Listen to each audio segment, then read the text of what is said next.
Okay. Namaskar.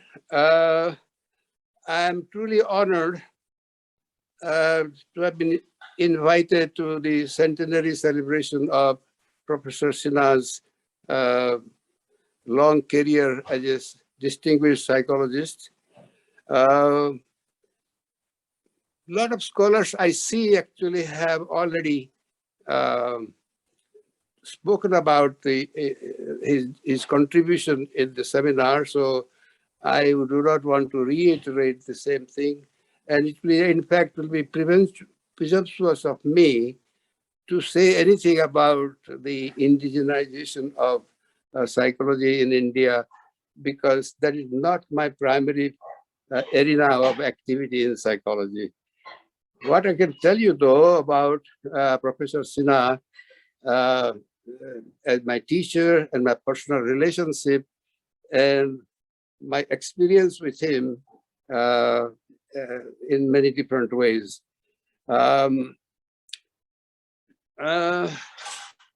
Professor Sinha, actually, I met for the first time, of course, as a student of him when I was doing my master's in Patna University between 1955 and 1957.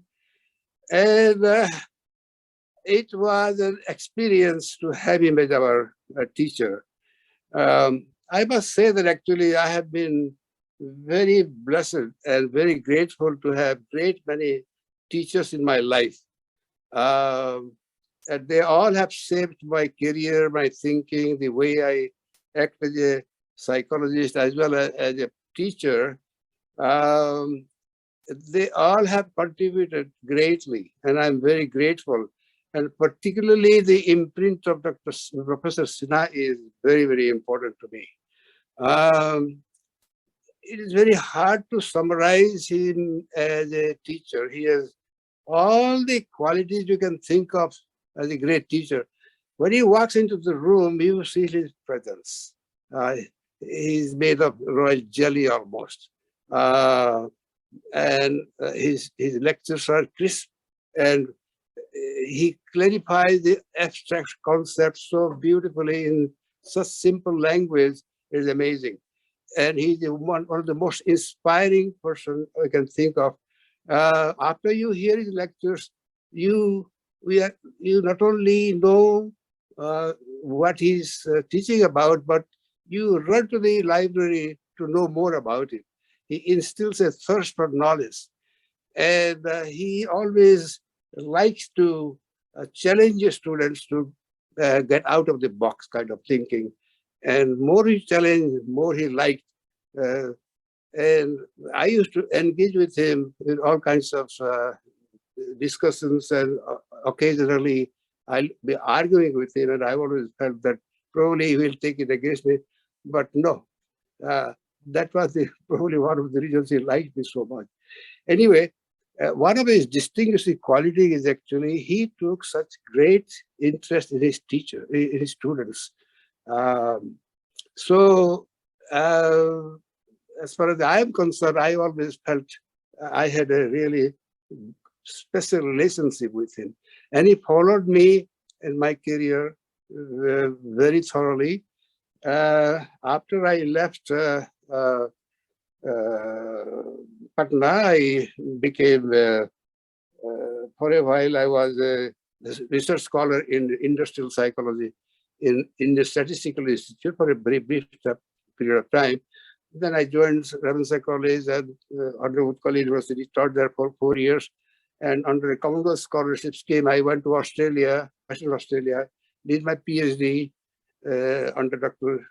Aubrey Yates, and came to Queen's as a postdoctoral fellow in the National Research Council system.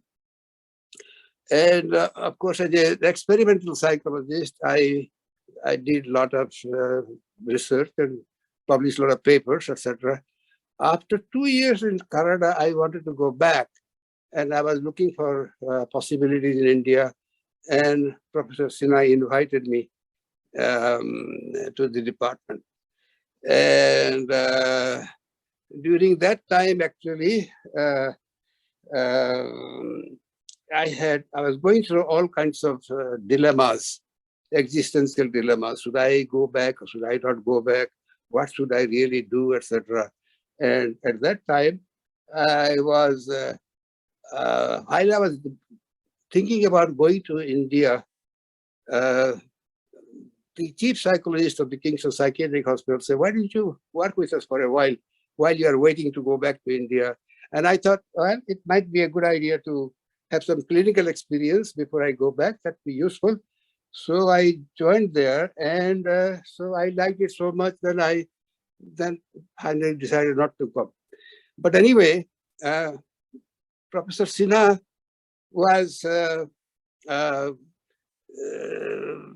very much connected with Queen's University and Kingston, particularly because he had a great little friendship with Dr. John Berry, who of course was a world's foremost cross-cultural psychologist and a good friend of mine.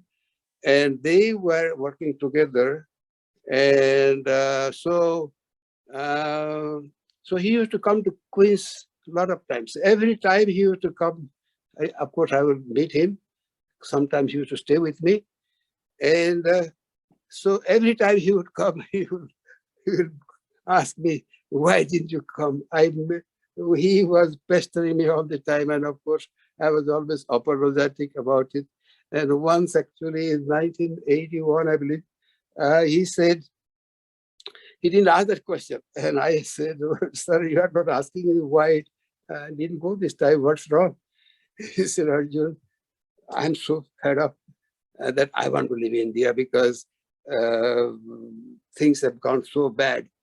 And he was so disgusted because he was given apparently hard time by Indira Gandhi and what he was doing to academic freedom, etc. in India.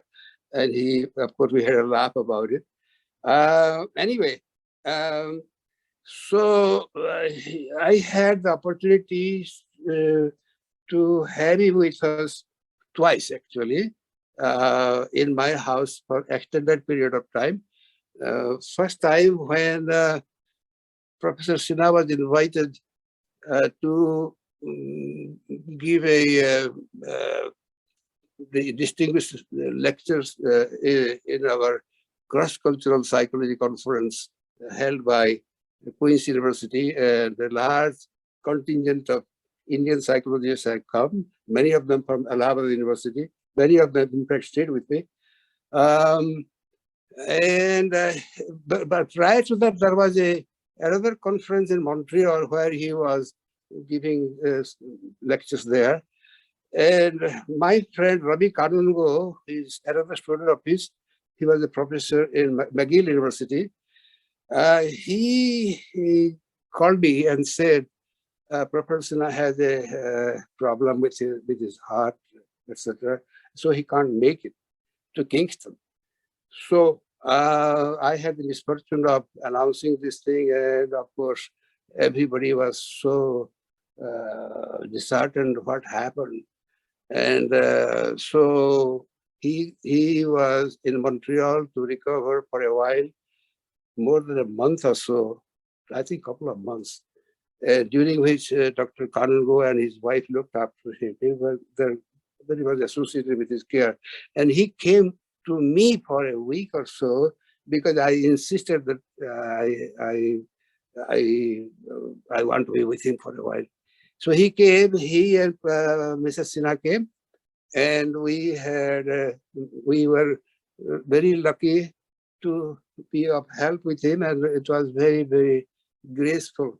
Mrs. Sinha, of course, and it was wonderful.